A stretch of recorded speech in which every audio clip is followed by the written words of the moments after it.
Bonjour. Sais-tu résoudre cette équation dans R? Exponentielle 2x moins 6 exponentielle x égale 7 d'inconnu x. Si tu aimes ce genre de vidéo, n'hésite pas à liker et à t'abonner. Allez, mets la vidéo sur pause et je te propose ensuite une solution. L'équation exponentielle 2x moins 6 exponentielle x égale 7 peut s'écrire exponentielle 2x moins 6 exponentielle x moins 7 égale 0.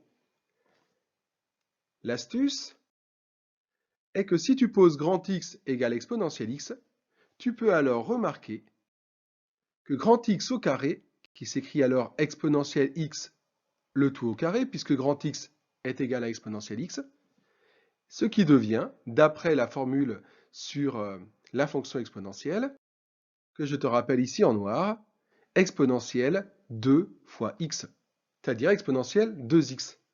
On peut alors remplacer exponentielle 2x par x grand X au carré et exponentielle x par grand X dans l'équation cherchée. L'équation devient alors équivalente à l'équation grand X au carré moins 6 grand X moins 7 égale 0. Abracadabra, tu viens de faire apparaître une équation qui était sous forme exponentielle en une équation de degré 2. Équation que toi, élève de terminale, tu sais résoudre. Bien sûr, il suffit de calculer le discriminant. Delta égale b carré moins 4ac, c'est-à-dire moins 6 au carré, moins 4 fois 1 fois moins 7, tu obtiens 64. C'est un nombre strictement positif. Donc l'équation en grand X admet deux solutions réelles distinctes, qui sont grand X1 égale 6 moins racine de 64 sur 2, c'est-à-dire moins 1, et grand X2 qui est égal à 6 plus racine de 64 sur 2, qui est égal à 7. Je t'ai rappelé les formules en dessous afin de calculer les solutions d'une équation de degré 2 lorsque delta est strictement positif. Ce qui veut dire que cette équation de degré 2 en grand X admet deux solutions. Soit grand X est égal à moins 1, soit grand X est égal à 7.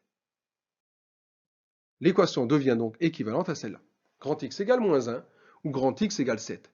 Mais moi, je ne t'ai pas demandé de résoudre l'équation en grand X, mais en petit x. Allez, on sait que grand X égale exponentielle petit x. Revenons donc au petit x. On remplace grand X par exponentielle x et l'équation devient équivalente à exponentielle x égale moins 1 ou exponentielle x égale 7. Sauf que tu sais que pour tout réel x, exponentielle x est un nombre strictement positif. Donc il ne peut pas être égal à moins 1. L'équation exponentielle x égale moins 1 n'admet pas de solution dans R. Ce n'est donc pas la peine de la résoudre. C'est fait. Résoudre l'équation, c'est déterminer là où les valeurs de x, telles que exponentielle x est égal à 7. X étant dans l'exponentielle, afin de se débarrasser entre guillemets de l'exponentielle, tu dois composer par la fonction log népérien dans chacun des deux membres. L'équation devient donc équivalente à log népérien d'exponentielle x est égal à log népérien de 7.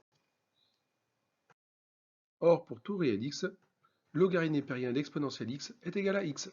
Donc l'équation devient équivalente à x égale log népérien de 7. Et voilà notre solution. À bientôt pour une nouvelle vidéo.